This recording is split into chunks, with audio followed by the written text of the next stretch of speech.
Alors, les dernières informations, c'est qu'on attendait le discours d'Andry Rajoelina, du président Andry Rajoelina, qui était prévu à l'instant, hein, il y a quelques minutes, mais on nous a annoncé un retard.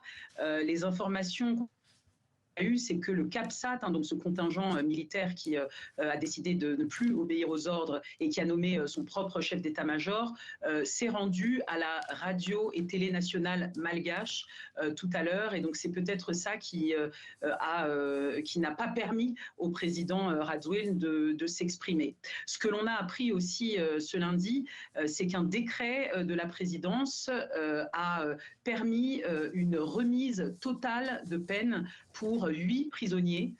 Et parmi eux, il y a un franco-malgache, un ancien de la gendarmerie française, qui avait été condamné pour tentative de coup d'État et atteinte à la vie du président. Il y a également parmi ces prisonniers libérés un directeur de publication d'un journal local, la Gazette de la Grande Île. Il y a également un activiste et donc d'autres personnalités, dont un ancien conseiller de l'ancien président Adson Armampian. Ce qu'on sait, c'est que selon nos confrères de RFI, le président Rajoelina a bien été exfiltré par l'armée française ce dimanche et il a réussi à rejoindre Dubaï ce lundi matin.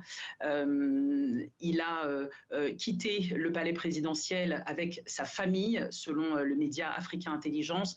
Ça s'est fait à bord de son hélicoptère qu'il a mené à Sainte-Marie, une île qui se trouve à l'est du pays. Et c'est sur l'île Sainte-Marie qu'un avion de l'armée française l'attendait pour l'emmener sur l'île de la Réunion. Et c'est sur l'île de la Réunion qu'un autre avion l'attendait, un jet privé d'une compagnie allemande. C'est ce jet qui l'a donc amené à Dubaï.